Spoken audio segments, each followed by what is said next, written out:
Restaurant has always been like theater to me. Everything, the culture of the theater is applied to the restaurant. Every night is a performance.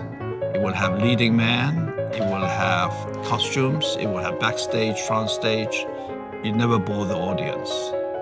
All these details, all those billions of details, they filter into each other, they complement each other, become very powerful.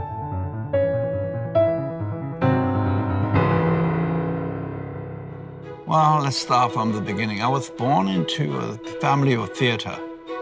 When I was 12 years old, I went to London alone. From there, I was cut off from my culture, my country, everything that I'm familiar with. So there's the internal desire for me to reconnect.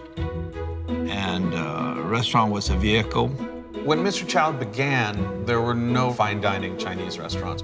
There was almost a competition to be who was the cheapest. So my father felt kind of insulted personally, culturally, by the fact that his people were so maligned and regarded so poorly that he wanted to make sure that they were represented in the way that he felt was correct. He started this 50 years ago when there was nobody else around doing this in that way. He thought that if he adapted the Chinese restaurant culture to the Western restaurant culture a little bit more, that he would be more successful over time.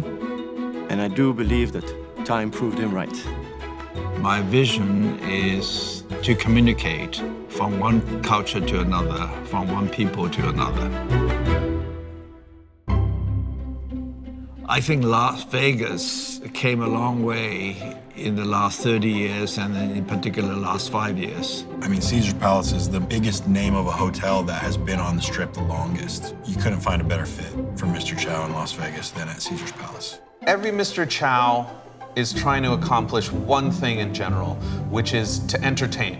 With Las Vegas, the city itself is very entertaining and engaging. So what can you have that when you come into a restaurant like Mr. Chow that is unique? You can tell that there's been a lot of time and effort dedicated to not only just the food, but the entertainment side of the restaurant.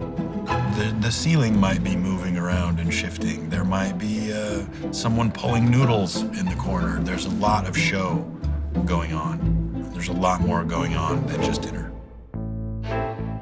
There is a distinct shift that happens when you enter into the Mr. Chow in Caesar's Palace. You're in a casino, and then you go up this elevator, and you're on a different level, and then you come into this restaurant that has kind of a minimalist vibe to it. You have a high ceiling, lots of light and whites. And you're greeted with champagne, and there's a champagne cart. There's a theatrical release that happens when you come into the room. You can do Peking duck, and they're gonna cut it up for you. You can watch a chef do the noodles right there at the table. So once again, you've got another element where you got this like personal connection with the chef. Mr. Chow is an icon of the restaurant world and has been elevating Chinese cuisine for decades. It's not Chinese food like you've had anywhere else. It's very precise. It's the flavors that you expect, amped up and presented in a much more beautiful way.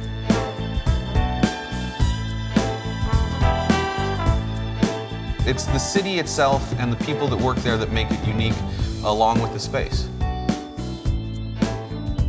I'm very happy to experience how Chinese culture have come up, and in particular, even Chinese cuisine.